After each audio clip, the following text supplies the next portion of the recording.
Hello there, Virgos. Welcome to your tarot reading. I apologize for the delay with this reading for you guys. I was traveling the past week and I got really sick, so I was not in the right frame of mind to be doing videos, and I didn't want to shortchange you guys. So I had to wait till I got better. So I am sincerely sorry. Either way, I hope this video still resonates with you, that it is still relevant in offering you advice. So when I was shuffling out the spread, I saw two images for you. So first of all, the first image that I saw was, I see this cliff. It's midnight.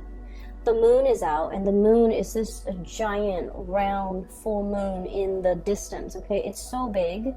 It's hovering over the horizon, but it's humongous. And on this cliff is a wolf. Okay, and he has like white fur, and he's howling to this full moon. Okay, so that's the first thing. The second image that I saw was at a train platform. There are two tracks. In the middle is like a conductor's booth or a ticket booth where people come and get their train tickets. And on either side are two train tracks. One is for outbound trains, one is for incoming trains. Okay, and so there's a train already stationed at the outbound area. So this is for like departure. And there are passengers on the train holding and waving their handkerchief. And there are people on the platform kind of like saying their tearful goodbyes to the passengers on the train.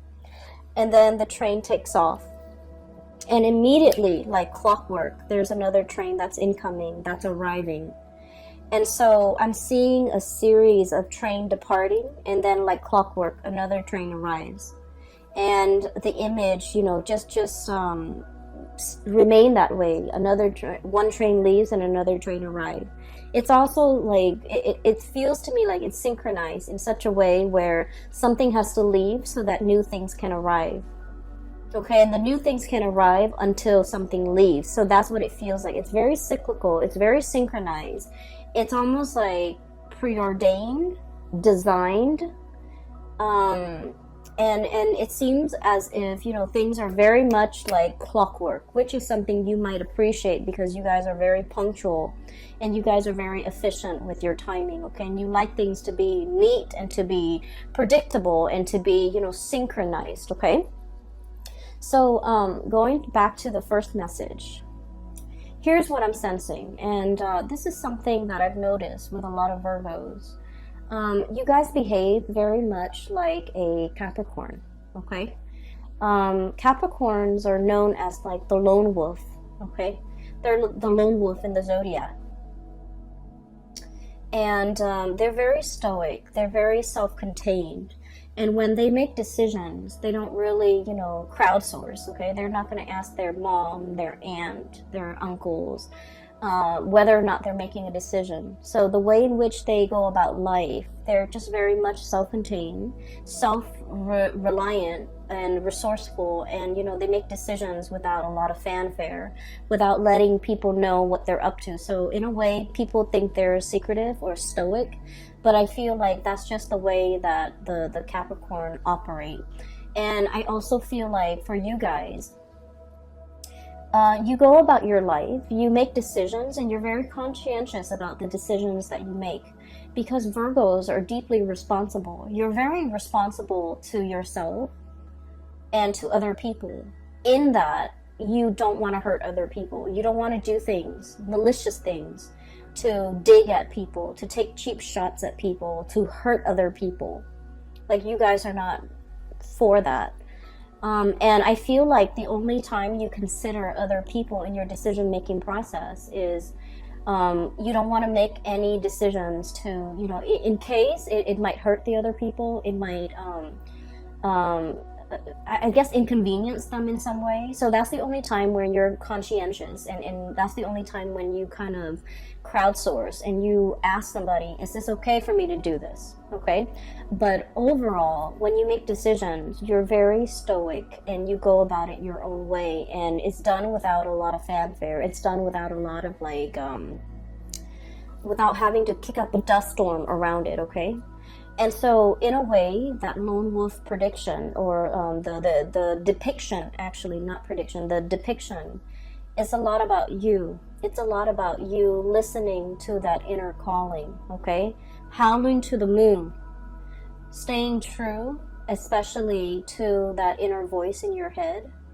And I also feel like, being accountable for yourself, your actions, the things that you do, and going about things, bearing the burden of responsibilities on your own, not losing your footing, being able to, exist and climb on this pedestal, on this cliff on your own, and not needing other people, right? So that's what I'm feeling. And so I feel as if there's something that is really nagging at you, okay? This is like an intuitive message, or even like a psychic nudge that is really nagging at you because of that wolf howling to the moon. It screams out to me a sense of immense longing for something, wanting to call it into being, wanting to manifest it, wanting to create it, wanting to I guess, like, verbalizing what it is that you're calling for, right? So then it comes into the picture. And what I have here is the shaman. And this is about divine wisdom, spiritual power. This is looking at things from a bird's eye view with a higher vantage point, so that you can see how all the parts fit together to form a whole. Seeing how things are very interrelated and interconnected, so that one decision made will have ripple effects to create, I guess, like a disturbance, or even to affect something that is further afield. And so I feel like you come into this holistic understanding about actions and consequences, about how every decision is not made in a vacuum. Something that we do, a few years ago in this part of the world could have long-reaching consequences in another part of the world in the present time. So it's almost like being spiritually mindful about the energies that we send out into the universe, so that we don't affect things in a negative way. Being responsible and being resourceful, and understanding that, energies, resources are very finite.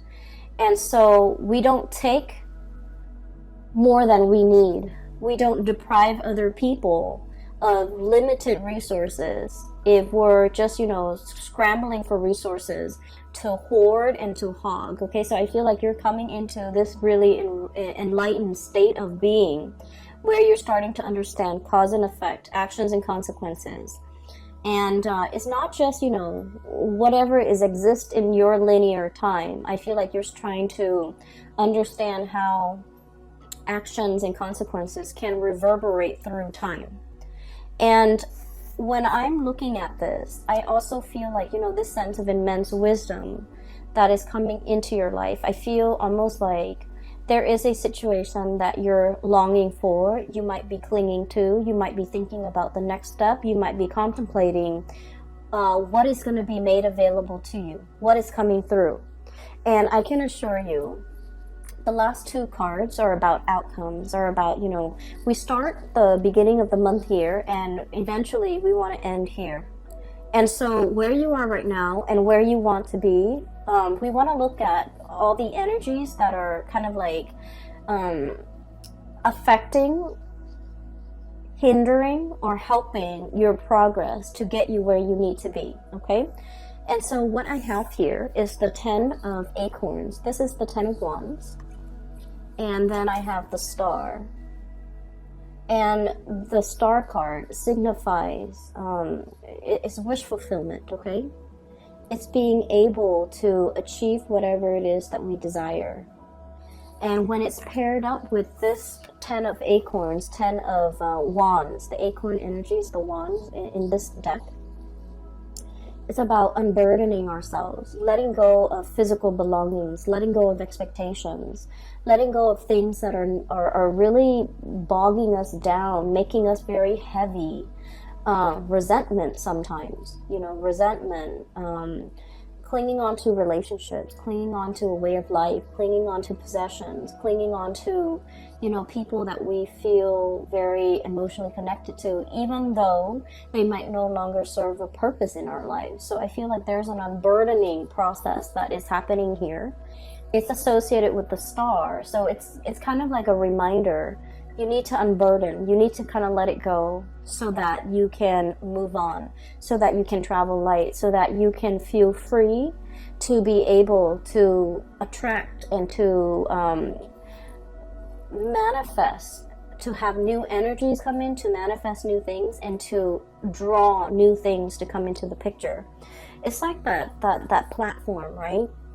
It's synchronized, and it's perfectly designed and engineered, where one train leaves and the other train arrives.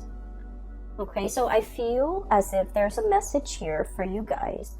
Is there something that you're holding on to very dearly and very tightly, and in the process of not allowing yourself to release it, it's preventing things from coming in for you? Okay, so I want you to sit with that just for a moment. I'm drawn to that image where I mentioned, you know, with the train departing. There are people on the platform, they're saying goodbye to the people that they love. They're saying goodbye, okay? Somebody, the passengers on that train, they're heading towards their new life. They're heading towards like a new way of living. They're heading far away, and the people on the platform are like unable to let go because of that emotional connection. They're unable to you know, like let that go, and the train is the catalyst for severing that connection, but also allowing something to take place, allowing something to move forward and progress so that new things can come in. So I feel like, Virgos, is there something in your life that is an emotional attachment of yours and is no longer serving you in this present moment? And for many of you, we have here the Two of Cups. This is a potential relationship, okay? A partnership even. And this is a really, it's like a very exalted connection, because with the Cups energy, it's spiritual and emotional in nature. It's mutual support, it's love, and it's friendship built on mutual respect. And what I feel is happening here is, for many of you, you started out as the lone wolf, right? And life can feel very, very lonely, right? You're naturally, you know, you guys are a very shy sign. Like, typically, you don't want to be the center of attention. You're not like the wisecracking, you know, the busybody, the one that needs to be in the limelight. That's not you. And I feel like, you know, you go through your life as this lone wolf, and you've transformed. You've met like a group of people that you are really emotionally tied to. It could be a work environment. It could be someone who's very dependent on you. It could be like a mutual situation where it's not toxic or unhealthy, but it's sort of like a really strong emotional connection.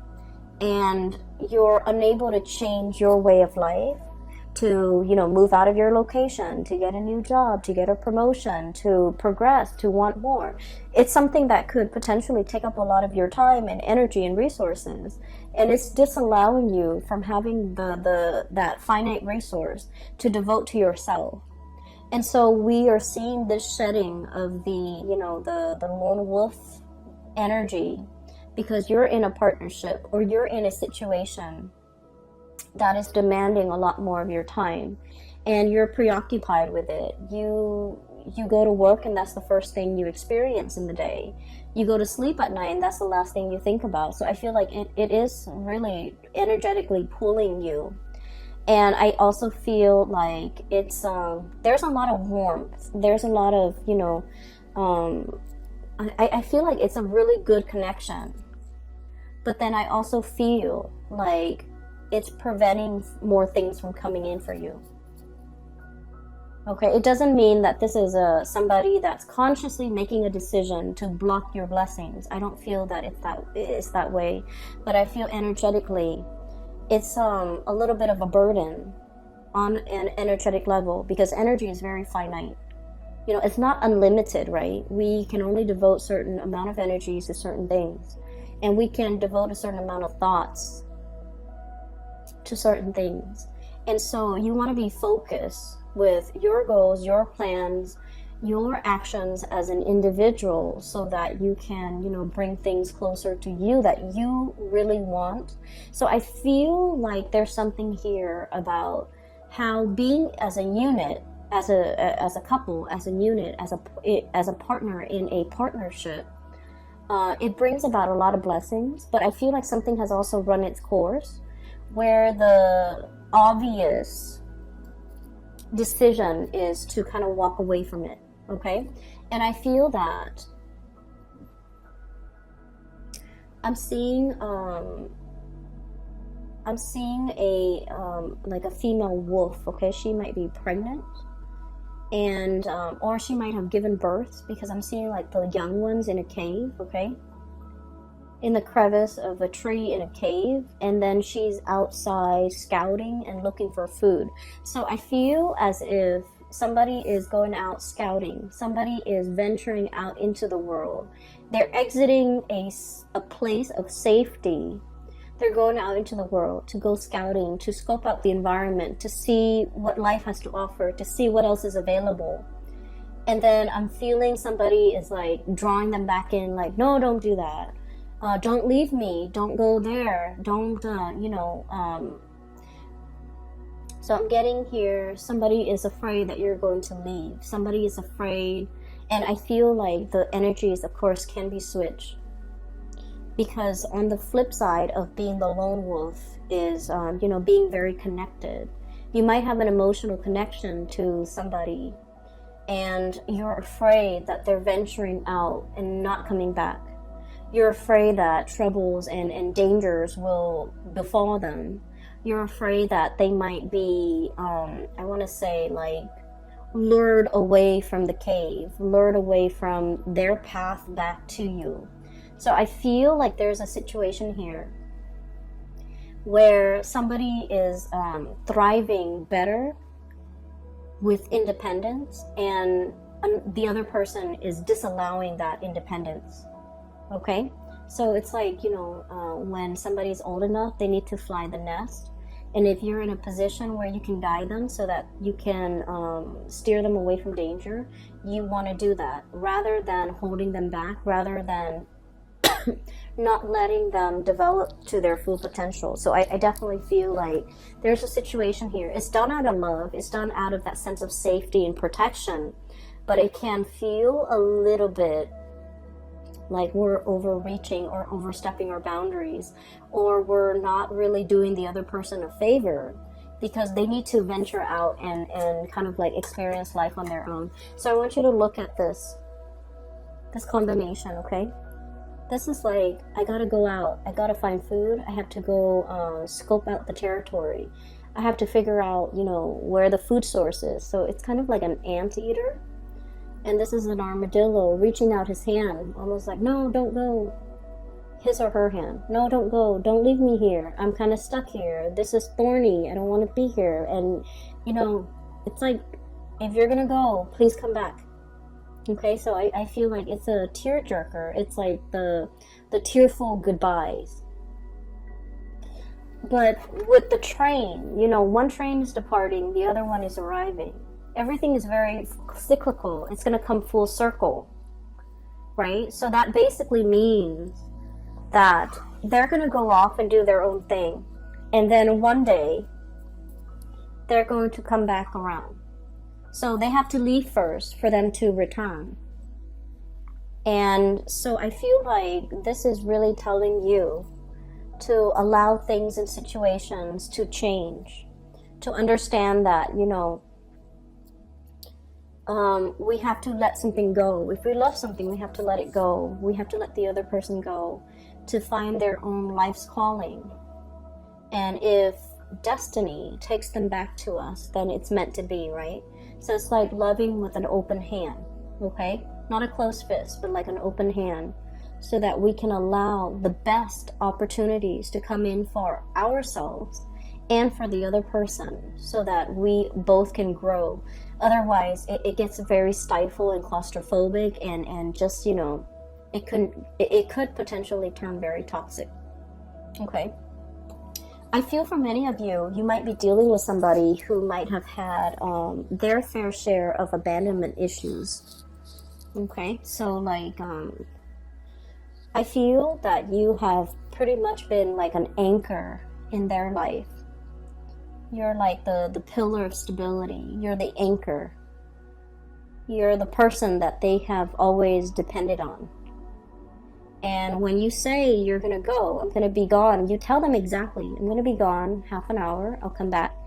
And sure enough, half an hour later, you always come back. So you're kind of like that pillar of strength and stability in their life. You're the one thing that is very predictable in their life. And I also feel like for some of you, it's like clockwork. They're so used to having you around, and I feel like they might have taken it for granted.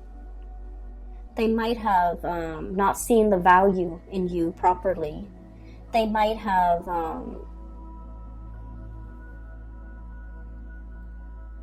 I'm also hearing like downplay your importance in their life. Everything that they've achieved in life, I feel like, you know, they might have credited themselves rather than credited you.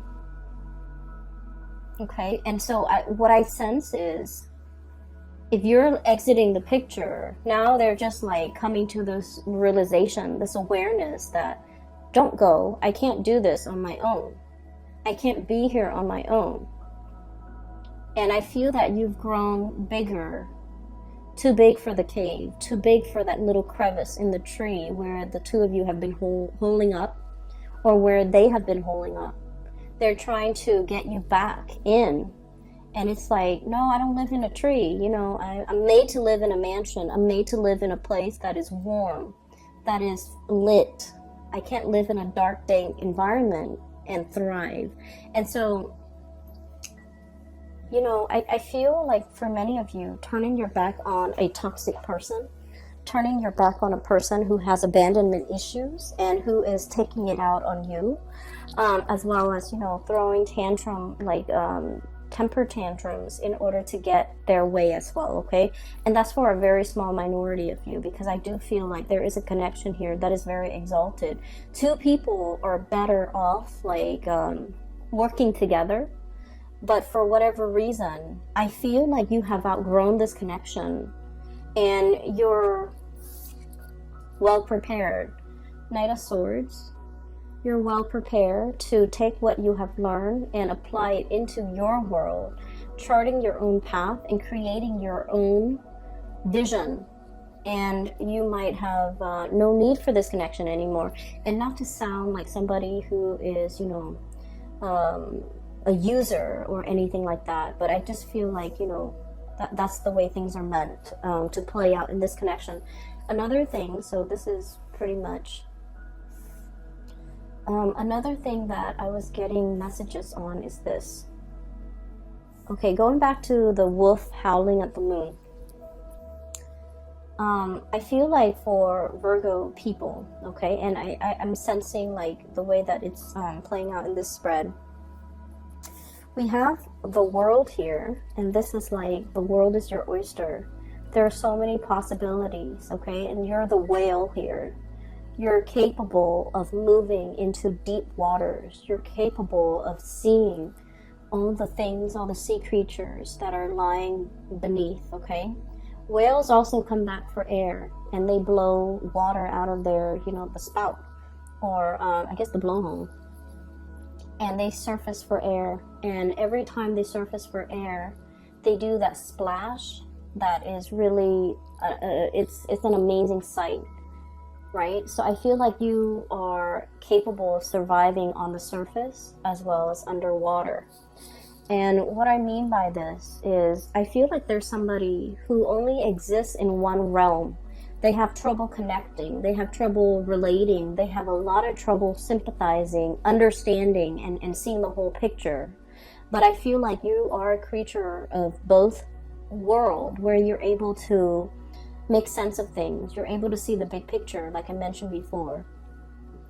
And so life for you is a series of exploration, okay? Virgo is still, it's still a fairly young earth sign. It's still a fairly young earth sign. And so it's asking you to embody this playful energy in the spirit of newness, in the spirit of exploration.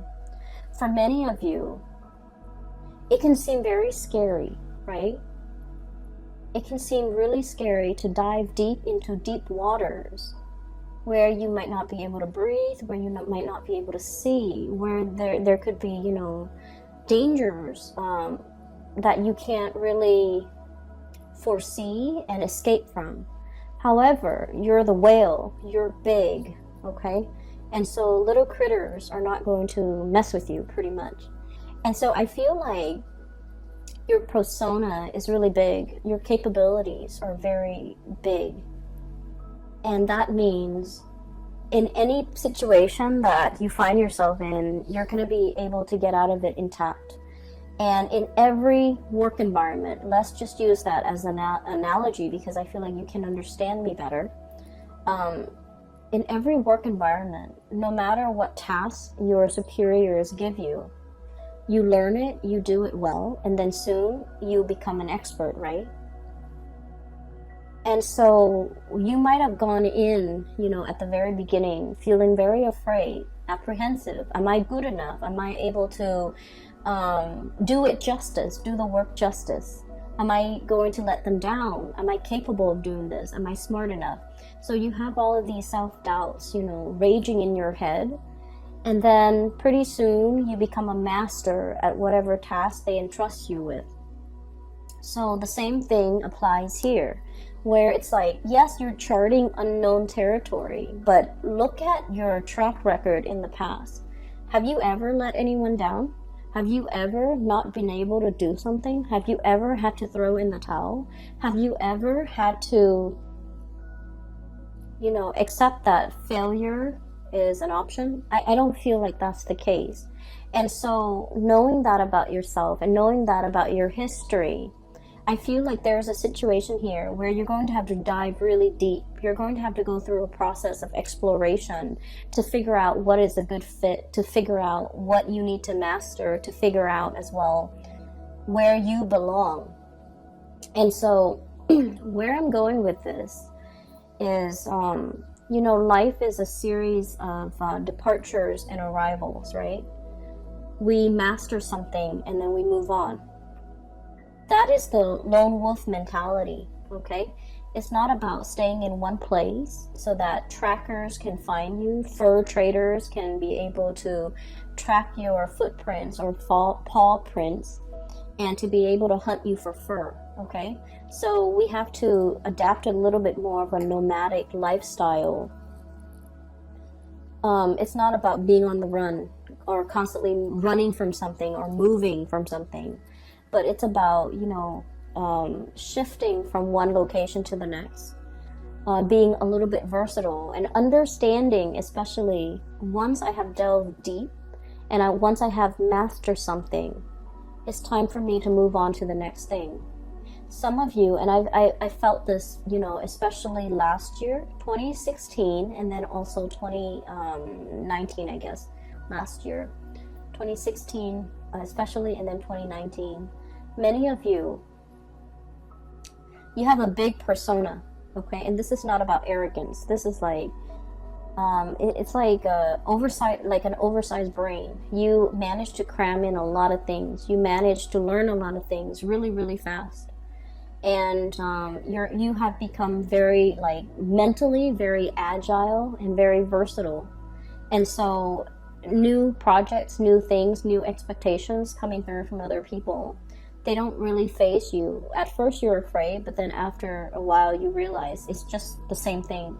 You have cracked a code when it comes to learning new information, storing new information, and you've done it in a way where other people haven't really mastered this. And so if you're aware of that, and if you can write a book about how that's done, what your process is, it would help a lot of people.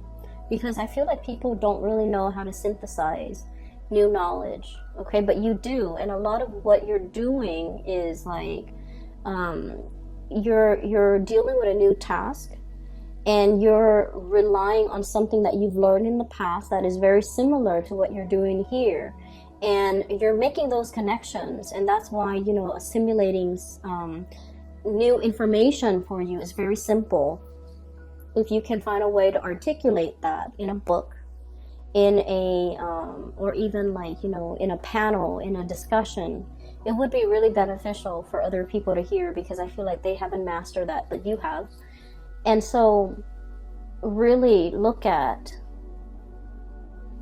you know, let's not stay in one place for too long. Let's not stay and give ourselves away. You know, let's not let the hunters and the fur traders be high on our trail and to smell our scent and to be able to track us down.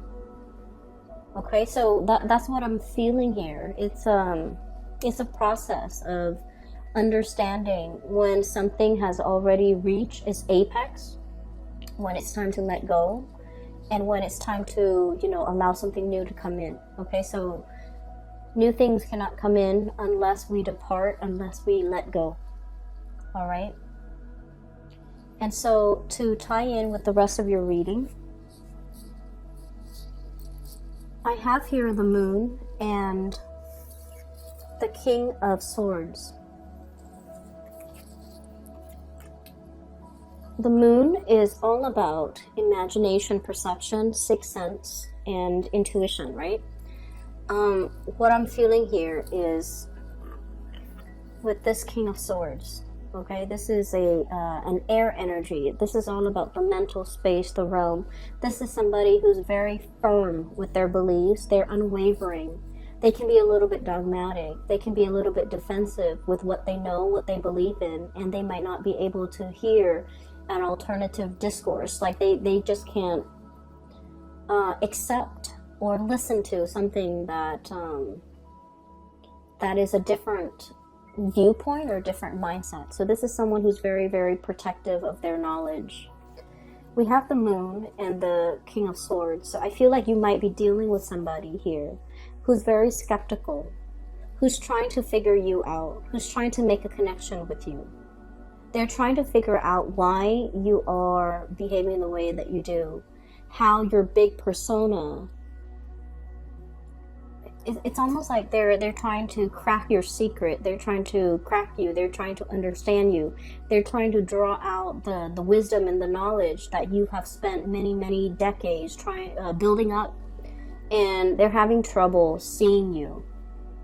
The Moon is about confusion. It's about seeing something that's not there, or seeing a situation through like it's like looking at life through frosted glass. Everything is very blurry. Everything is a silhouette, and it's very blurry, and you can't make out the features, and you can't make out things in certainty. So the way that you are behaving with this person, you might be quite elusive. You might not want to engage and socialize and to reveal all of yourself. I feel like they're looking at you very skeptically, and I do sense that, you know, I'm hearing the word underestimate. Okay, like somebody might be underestimating your capabilities. They might be looking at you as like, oh, that's not a worthy adversary. And then you prove yourself to be very transformative, to be a force to be reckoned with. And I feel like it caught them off guard. Okay, so now they're kind of like looking at you skeptically and trying to figure things out. Okay, so I feel like you might be a little bit of an enigma to them, and it's difficult for them to make sense of the connection or make sense of who you are as a person. I do sense here there is as well a very strong emotional connection that you have with somebody, And I feel like there are a lot of ideological differences, okay? So I have an air sign and possibly even, excuse me, let me see, and even an earth sign. So Taurus, Virgo, Capricorn, Aquarius, Gemini, and Libra with this king of feathers. This is somebody that is very no nonsense. And what you really like about them is their sense of predictability, okay? This is somebody that's like, they don't talk out of the side of their mouth. When they say something, they mean it. When they say, I'll meet you at 5, they mean at 5. They're punctual, they're dependable. Excuse me. And in some ways, they might be that pillar of stability in your own life. So it's somebody who's very predictable. You know where you stand with them. And you know, like, you have a really strong affinity towards them. But I also feel like there are a lot of ideological differences between the two of you in this connection. Excuse me. That is, it's kind of, you question each other. Not in a bad way, but in there's a lot of talking, there's a lot of conversation I'm hearing. And I feel like they might be very individualistic. And it's hard to be in a relationship with them. I'm so sorry, I have a coughing fit. It's hard to be in a relationship with them because the way you do things and the way they do things would be very different. However, the saving grace is that you both are willing to talk things out. Like, I do this because of this, and they're like, okay, well, I do it because of this. Let's agree to disagree. So there's definitely lack of agreement, but it's handled in a way that is respectful, okay? And so you're kind of like trying to understand another person from the inside out. They're trying to understand you from the inside out. You both are very successful in your own way. I feel like, you know, they rule the air. Okay, they rule the air. And it's like the king of the king of the skies. The air energy deals with mental processes. This is someone who's incredibly gifted with perception, intelligence. They're really, really, really smart. They're very, very smart. But I feel like their intuition, they don't trust their intuition because they're so rational. And then on the other hand, you rule kind of like the underwater, the undercurrents. So you're kind of like a blend of the earth and the water, where you're highly intuitive. You listen to your intuition. You might not be able to rationalize why you believe the things that you do, only except that you feel right when you believe what you believe. And you might not be able to articulate that to this person. And as a result of it, they have trouble understanding you. And so you're dealing with somebody, and the connection is going to be really strong. I do see a lot of communication, even if there has been a pause in communication, it's going to be coming back together because we have the star, which is, coming through with the King of Swords. It's coming back together. Communication, revival, renewal as well, and a healing in this connection, in this relationship. Okay?